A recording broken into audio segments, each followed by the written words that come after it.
Hello and welcome to Straight Talk. I'm Ayşe Süberker. Every September, New York City becomes a hotbed of diplomacy. The United Nations General Assembly meets to address the world's most pressing issues. It's also an opportunity for allies to bolster their alliance or smooth over differences. And that's what many were expecting from the leaders of Turkey and the US. But as Abu Bakr al-Shamahi explains, expectations may have come up short. What was discussed is unclear, but on Thursday there was finally a meeting between Turkish President Recep Tayyip Erdogan and US President Donald Trump in New York. The two leaders addressed the United Nations General Assembly, but an expected sit-down meeting between them didn't materialize, despite Erdogan repeatedly insisting that he was unhappy with the current state of play in northern Syria. Tüm terör örgütlerine aynı mesafeden bakan bir anlayışı yerleştirmeden Suriye meselesine kalıcı çözüm bulamayız. Amerika Birleşik Devletleri ile burada bir güvenli bölge oluşturulması konusundaki görüşmelerimiz sürüyor. Turkey and the US have agreed to a safe zone on the Syrian side of the border with Turkey.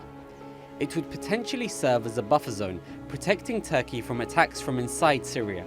But apart from a few joint patrols, there isn't much evidence that Ankara and Washington have agreed how big the zone will be and how the two sides will cooperate.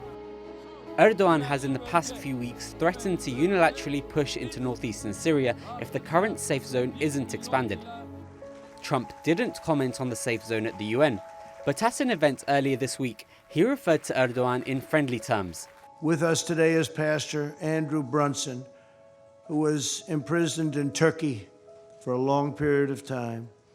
Last year, my administration was thrilled to bring him back home after a very short and respectful negotiation with a very strong man, and a man who's become a friend of mine, fortunately, President Erdogan of Turkey.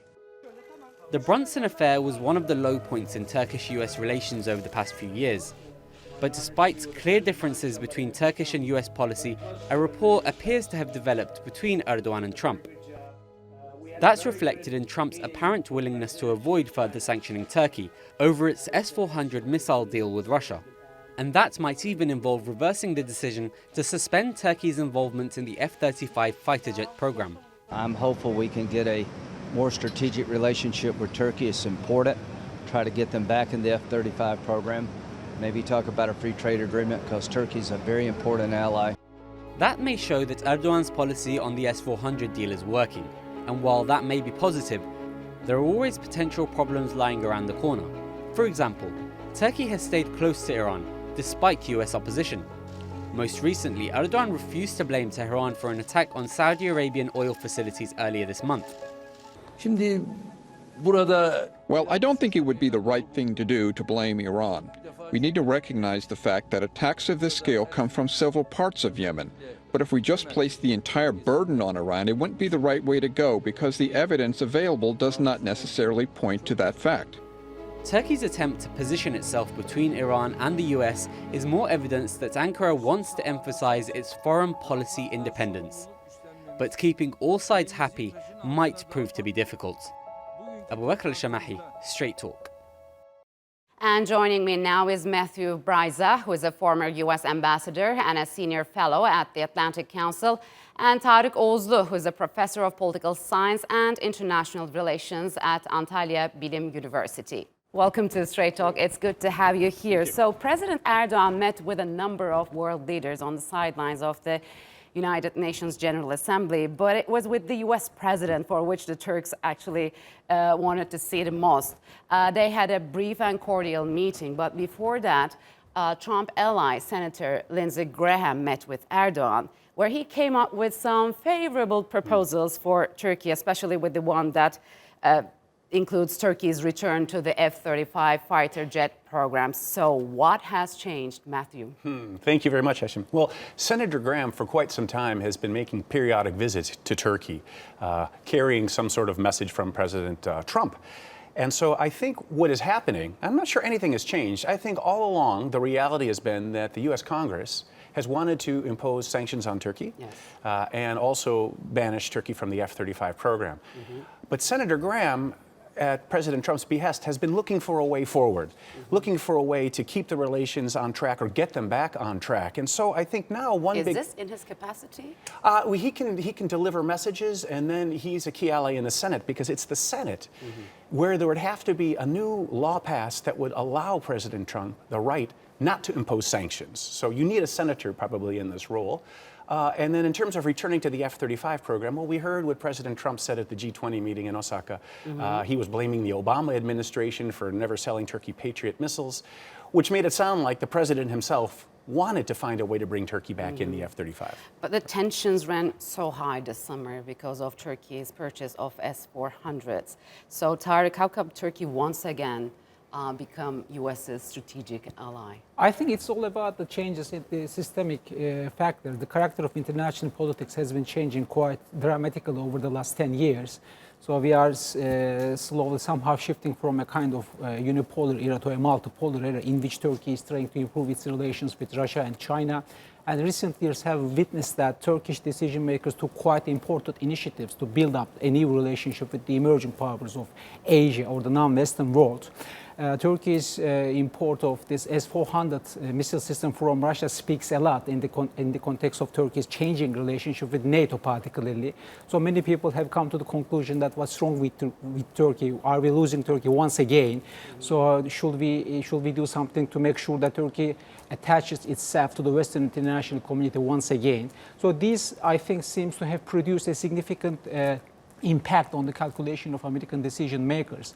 Despite all kinds of problems we have been experiencing with the Americans particularly, Turkey seems to be quite an important ally still, despite all kinds of things, particularly regarding the developing situation in the Middle East. Iran is being somehow targeted by American administration, so Turkey is a key ally, so you have to get a kind of cooperation from Turkey. So you have to come up with some new ideas to make sure that we are still in the same ship. Yes, I mean, as for Iran, we know that the U.S. and some Western countries were too swift to accuse Iran of the attacks on Saudi oil fields. But President Erdogan, in an interview with Fox News, if I'm not mistaken, he said it won't be right to do so since the evidence doesn't necessarily point to that fact.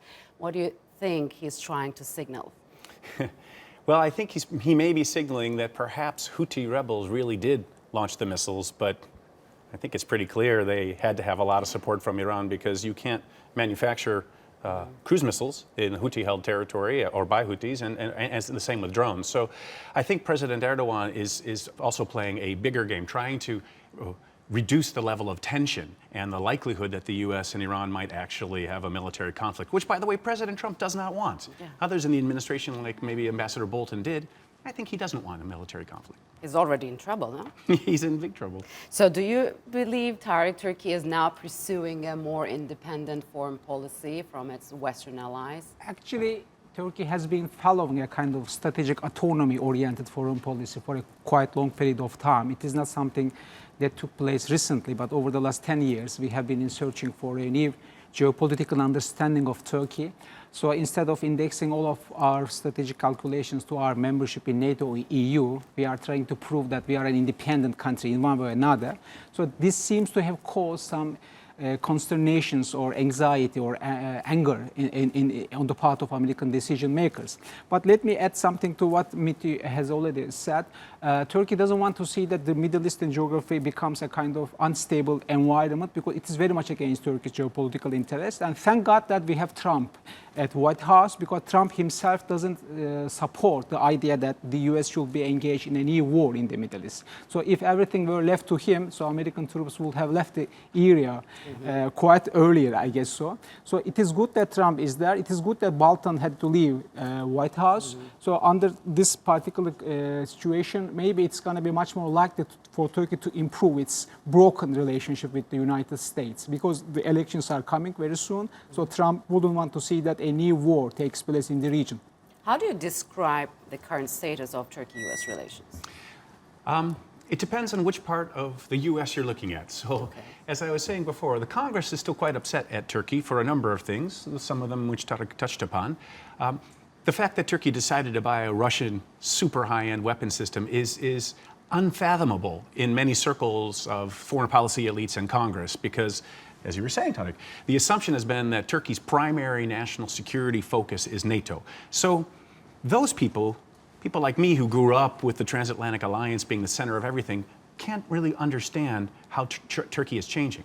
President Trump, on the other hand, is transactional. He actually doesn't believe in all that transatlantic theory and the ideology of the alliance. He wants to do a discrete transaction with one country, one-on-one, and not worry about collective security. So he respects President Erdogan as a strong leader. He understands Turkey's an important country, and he wants to do more business with Turkey. But there's this also the safe zone agreement deadline nears. I mean, Turkey says if my needs are not met, I'm going to act on my own and create this safe zone and peace corridor. So is it likely? I think this is the crux of the issue in Turkish-American relationship.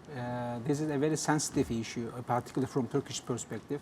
For a long period of time, we have been saying that a kind of peace corridor needs to be established in the region so that this migrant community living in Turkey will find a way to go back to Syria and settle there. So this way, a kind of burden on Turkish shoulders will be decreasing. On the other hand, it is not that much easy for Turkey and United States to come on the same page regarding the establishment of this safe zone area because the parties look at the problem from a different perspective. So for a quite important number of Turkish decision makers, what the United States has been doing in northern Syria is very much against Turkey's national security interests. So how come, I mean, for a strategic ally, we say Turkey and US are strategic allies, how come the United States failed to understand Turkey's security concerns? A couple of reasons. The main reason is that there are great divisions throughout the U.S. government, including in the U.S. military. The European Command has the job of having relations with Turkey. The Central Command covers the Middle East.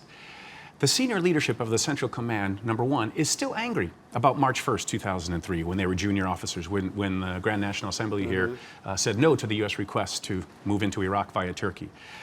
The second thing is the Central Command has been fighting with the YPG, and they view successfully... Because they fight Daesh, they say. They fight also Daesh. Turkey fights Daesh.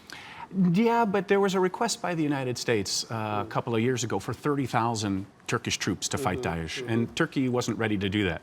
The YPG was. So if you're Central Command, and all you care about is fighting Daesh, and that's the number one U.S. foreign policy goal, then you win the bureaucratic battles in Washington against the European Command. President Trump, on the other hand, he loves the safe zone idea, right? Back on December 14th, when he was going to pull out U.S. troops, his proposal was, let's do the safe zone together. It's your idea, President Erdogan, and then CENTCOM pulled him back. So we see, especially Lindsey Graham saying, okay, we want Turkey back on the F-35 fighter jet program. We set a trade goal of $100 billion. Do you believe, Tarek, these proposals can be seen as a way to divert Turkey's attention from a possible operation in northeastern Syria? I think it will be a kind of speculative statement to say that this is the main motivation behind senators meeting with President Erdogan. Some people very much argue that this is the main motivation actually because we have been on a collision course with the Americans regarding the establishment of the safe zone area in northern Syria. But on the other hand, we know that the Americans are still in need of finding a way to mend fences with Turkey, it's quite sure. So these kind of things might be a part of a negotiation package. So in one way or another, because we Details all know of that which we don't know yet, Secretary right? of Commerce visited Turkey and he spent 5 days in Ankara talking to high-level people at state administration. So it means that the Americans are dying hard to find a way to put a full stop to this ongoing crisis atmosphere in Turkish-American relationship. Okay, I guess we have to leave it here, gentlemen. Thank you very much for joining me on Straight Talk. Thank you, Aisha. It was a nearly identical repeat of what happened last time Israelis went to the polls. In April, no party was able to get a majority of seats, and Israeli Prime Minister Benjamin Netanyahu was given the uphill task of forming a unity government. Now, more than a week after the September 17 poll, Israel is stuck in political limbo, just like it was nearly 6 months ago. Netanyahu, already battling corruption charges, has been tasked by President Reuven Rivlin to form a government. An earlier meeting between Netanyahu and Benny Gantz, the leader of the Blue and White Party, failed to produce a coalition. So now, Gans is waiting on the sidelines for his own chance should the prime minister fail. A rare endorsement for Gans by a coalition of Arab parties who finished third in the election did little to change the political stalemate gripping Israel. So is Israel headed for a third election? Can Israel's longest-serving prime minister hang on to his political life? To answer that, joining me now is Salih Bıçakçı, who is the Vice Dean of International Relations at Kadir Has University, based in Istanbul, and Hasan İmran, who is the Executive Director of One Justice, a Paris-based legal aid organization. Gentlemen, welcome to Straight Talk. It's good to have you here. So this is the second election in 6 months, and the results are quite the same. So, Salih, do you believe Prime Minister Netanyahu will be able to form a unity government this time? What are his chances? I mean, it's so delicate. It's not clear-cut. Now the Likud and the Kahol Lavan, which is the blue and white, has been talks going on in the morning.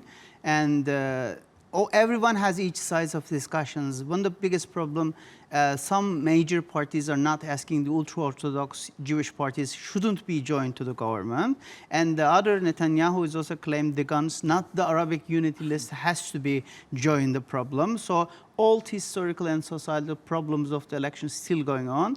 As, I don't know if you know it, but throughout the history of the Israeli political system, there is not one government. There are always coalitions. Mm-hmm. And in coalitions, some minor parties are taking the king's role and uniting the whole system and getting the 61 seats, which makes them the government. So, Hassan, how do you think Gans differentiated himself from Netanyahu during the election campaign, and how, in reality, he is different than him? Actually, he tried to differentiate himself, not that he differentiated himself from Netanyahu. Netanyahu has presented himself as a clear-cut, as a very obvious right-wing extremist leader. He was even okay with the Kahanist Jewish party that was even, like, the founding movement of that party was banned in Israel, and he welcomed them in his cabinet in the April Knesset. Right now, they failed. So Netanyahu has presented himself in a very clear way. Gantz, who's a general who said, and I quote what he said, "I sent back certain parts of Gaza to the Stone Age." So this general, he's trying to present himself as a centrist leader who can unite what's left of the left in Israel and certain less extremist right-wing parties within Israel. That's what he's trying to present himself and differentiate himself from Netanyahu. That's why some people were kind of more positive about Gans coming into the scene. But after some time during his campaign, things were quite clear that this guy is not offering anything substantially different from Netanyahu. Settlements, he's totally okay with them. He was talking about peace, and Netanyahu said he's weak because he's talking about peace. Actually, that's quite ironic within Israel. If you talk about peace, you're portrayed as someone who's weak.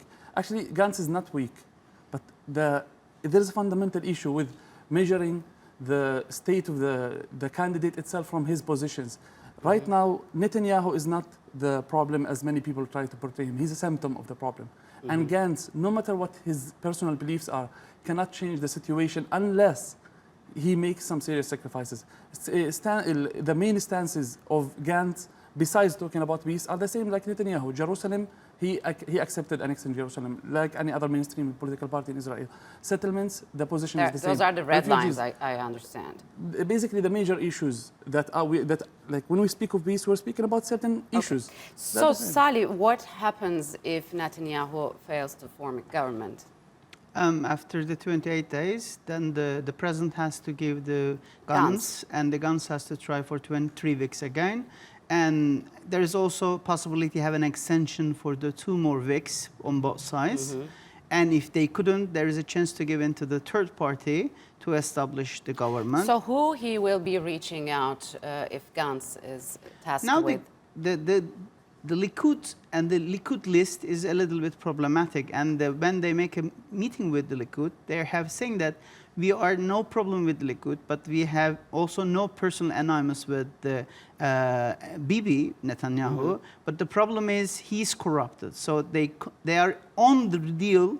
They want to continue with Likud and form a big major unity government, which is supported by all Israeli voters. But the problem is without Netanyahu. The problem that the Hassan talk is really is there, but the problem is also popularization and the rising of the right-wing parties in all over Israel. And Israel is demanding all over the world, maybe. All over the world, but Israel is now, we have seen, is on the threshold. They want to change, and all polls are showing the change. So Israel's Arab politicians ended their almost quarter a century of non-involvement, and they endorsed Benny Gantz.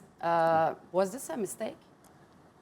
I hope it doesn't turn out to be a huge mistake for them, but Ayman Odeh, the head of the joint list, has said that we are endorsing him to topple Netanyahu. Yes. And I personally have a fundamental issue with portraying Netanyahu as the sole problem. He's just a symptom of it. That's very dangerous. But for Ayman Odeh and for the joint list, the Arab list, the Palestinian Arab list in the Knesset, for them, toppling Netanyahu is the top priority. Then they will look at the other aspects of racism within the society and within the Knesset and the basic law itself.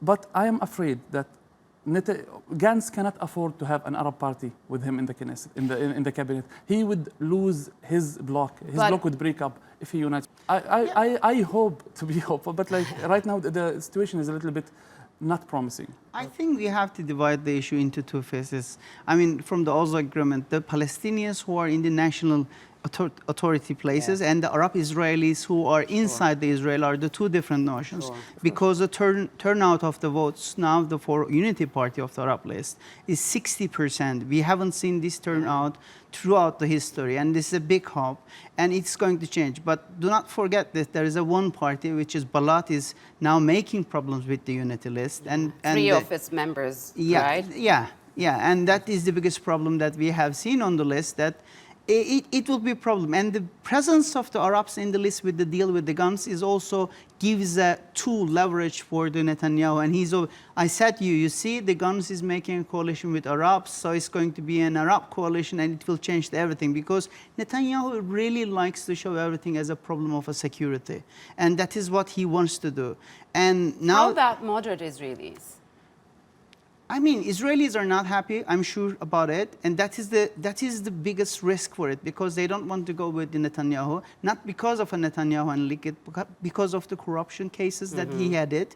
And secondly, also his coalition with the different Middle Eastern countries, like in Saudi Arabia coalition, what he has seen, and also their coalition with Hungary and Egypt. This is really problematic for international area now to Netanyahu to continue the system.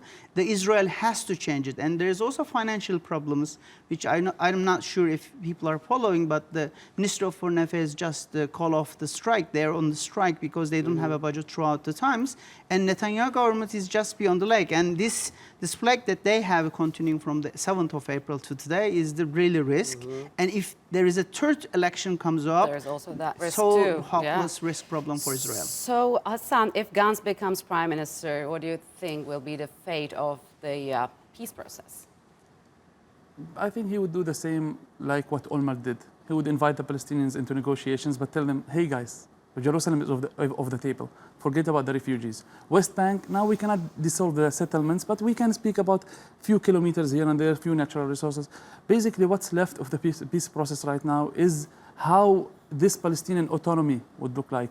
No one speaks about an independent Palestinian state, and it's not physically possible with the current organization of settlements.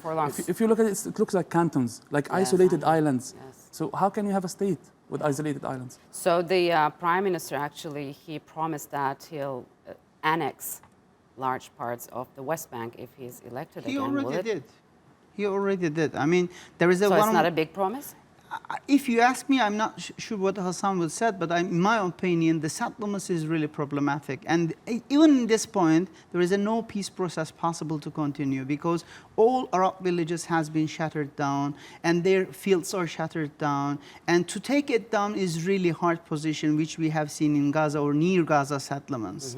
So there is a right-wing party, we have no hope for it. I mean, always right-wing parties has done something. If Gans could do something for the settlements, I'm not sure. But if someone has a power to stop, to make more settlements, that is even as a profit for the peace process. That is what I can say. So it seems the stalemate will continue for a while, and we'll have to wait and see. So We're out of time, gentlemen. Thank you very much for joining me on Straight Talk. Thank I you. appreciate it a lot. Thank you.